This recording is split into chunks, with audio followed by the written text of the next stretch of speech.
नमस्कार, मैं गेडी गिरार आप सभी का स्वागत करता हूँ श्रेष्ठ एकेडमी के ऑनलाइन प्लेटफॉर्म में। कल हमने देखा था वर्गमूल निकालने की शॉर्ट ट्रिक और आज हम घनमूल निकालने की शॉर्ट ट्रिक पर ध्यान देंगे और सीखेंगे सारा एक छोटी सी वीडियो में। ठीक है, सबसे पहले जैसे कल हमने देखा था कि स्क्वायर निकालने के लिए हमने एक 0 से लेकर 9 तक की संख्याओं के स्क्वायर को थोड़ा सा ध्यान में रखा था। आज हम 0 से लेकर 9 तक की संख्याओं का क्यूब ध्यान में रखेंगे और पूरा क्यूब रखना है। साथ में हमको लास्ट डिजिट पे भी ध्यान देना है कि जब हम 0 का क्यूब करते हैं तो लास्ट में 0 आता है, 1 का क्यूब करते हैं लास्ट में 1 आता है, 2 का क्यूब करते हैं लास्ट में 8 आता है, 3 का क्यूब करते हैं तो लास्ट में 7 आता है, 4 का क्यूब करते हैं तो 64 यानी लास्ट में आपका 4 आएगा, 5 का क्यूब करेंगे 5 ही आएगा, 6 का क्यूब करेंगे 6 ही आएगा, 7 का क्यूब करेंगे तो 3 आएगा, 8 का क्यूब करेंगे तो 2 आएगा और 9 का क्यूब करेंगे तो 9 आएगा।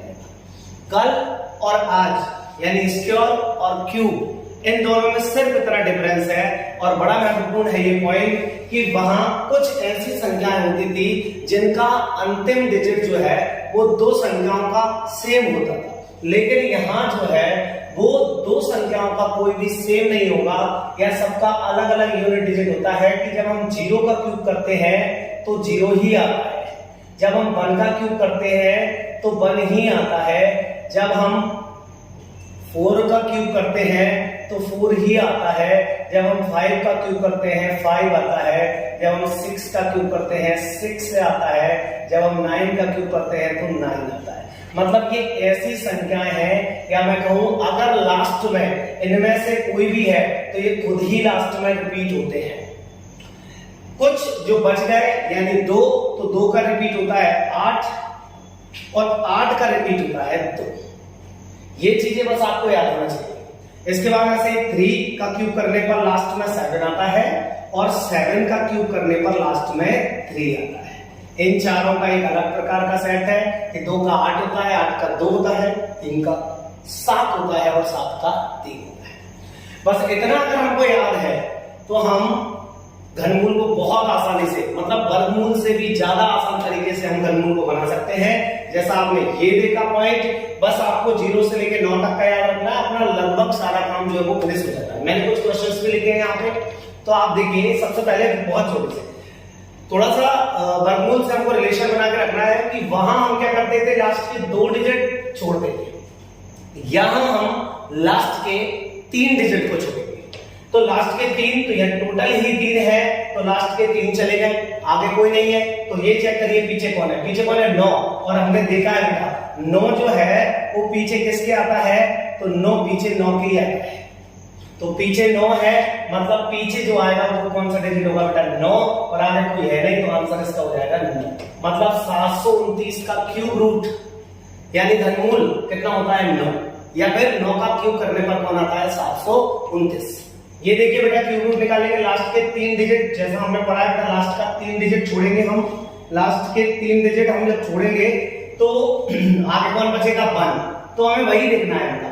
कल जैसा देख रहे थे कौन सी संख्या का स्क्वायर करें, आज हम देखेंगे कौन सी संख्या का क्यूब करें कि 1 से जो है वो आगे नहीं जाना चाहिए, 1 से बड़ा नहीं होना चाहिए। तो वो एक ही हो सकता है, यानी हम समझे आगे कौन आएगा ही, और पीछे भी एक ही है तो बेटा पीछे एक किसके आता है, देखो पीछे एक ही आता है, ये देखिए तो पीछे एक का आता है, पीछे यानी किसका क्यूब रूट है बेटा 13 से 31 का क्यूब रूट क्या है बेटा 11। घनमूल क्या है 11। अगला जाएंगे कोई 3 डिजिट छोड़ेंगे हम, 3 डिजिट हमने छोड़ दिए तो यहाँ पे क्या बचेगा बेटा 1। ऐसी कौन सी संख्या जिसका क्यूब करने पर 1 से ज्यादा नहीं हो, तो वो है 1। तो आगे आएगा 1, पीछे कौन है 8, तो पीछे 8 किस पर आता है, तो देखिए बेटा पीछे 8 आता है 2 का क्यूब करने पर, तो पीछे क्या जाएगा बेटा 2। यही आंसर हो गया अपना 12। सेम इसको निकालेंगे, जब हम इसको निकालेंगे तो बेटा चेक करेंगे लास्ट के 3 डिजिट छोड़ेंगे, लास्ट के 3 डिजिट छोड़े, आगे कौन बचा बेटा 13। ऐसी कौन सी संख्या जिसका क्यूब करने पर 13 से ज्यादा नहीं हो, तो वो संख्या है हमारी कौन सी बेटा 2, क्योंकि 2 का क्यूब कितना होता है 8 और 3 का हो जाता है 27, तो वो ज्यादा हो जाएगा, ज्यादा लेते नहीं हम, तो आएगा बेटा 2, पीछे 4। तो पीछे 4 आपको चेक करना है कि पीछे 4 किसका आता है बेटा, 4 के पीछे 4 आता है, तो पीछे 4 यानी ये किसका क्यूब रूट है। आगे बढ़ते हैं, लास्ट के 3 डिजिट हम छोड़ेंगे। यहाँ कौन है बेटा, 54। तो ऐसी संख्या जिसका क्यूब करने पर 54 से ज्यादा नहीं हो तो आप जानते हो बेटा 3 होगा, क्योंकि 4 का क्यूब 64 होता है। तो आगे आएगा 3, पीछे 2, तो पीछे 2 किसके आता है बेटा, पीछे 2 आता है देखो बेटा 8 के, तो यानी पीछे क्या आएगा अपना 8 आएगा, तो यहाँ पे 8 आ जाएगा, मतलब 38। ठीक है, अब आप फिर लास्ट के 3 डिजिट छोड़ोगे, 3 डिजिट छोड़ दिया आपने, यहाँ क्या बचा बेटा, यहाँ आपका बचेगा 438। 438 मतलब 8 का क्यूब कितना होता है, 512 ज्यादा हो जाएगा। ठीक है बेटा, तो किसका होगा 7, 7 का क्यूब कितना होता है 343, तो 7 का क्यूब होगा, मतलब आगे आएगा 7, पीछे 6 है, पीछे 6 के 6 आता है, मतलब 76 आंसर हो जाएगा। अब आप 4 देखोगे, पीछे 1 बन गई आता है बेटा, और आगे बचा 531 यानी 8 का हो जाएगा, ये 8 का क्यूब 512 और 6 का क्यूब 9 का क्यूब हो जाता है 729, ज्यादा हो जाएगा। तो आपका आगे आएगा 8, पीछे आएगा 181, लास्ट के 3 डिजिट छोड़ेंगे, आगे 84, 729, 10 का हो जाता है 1000, तो आगे 9 आएगा, क्योंकि 9 का होता है 729 और 10 का ज्यादा हो जाएगा, तो 9 लेंगे आगे, पीछे 7 आता है 3 के, हो जाएगा बेटा 93। क्लियर है, तो आशा करता हूं मैं आपको कुछ समझ आया होगा। तो बहुत बहुत धन्यवाद सभी का, और आप बढ़िया ध्यान दीजिए और पढ़िए।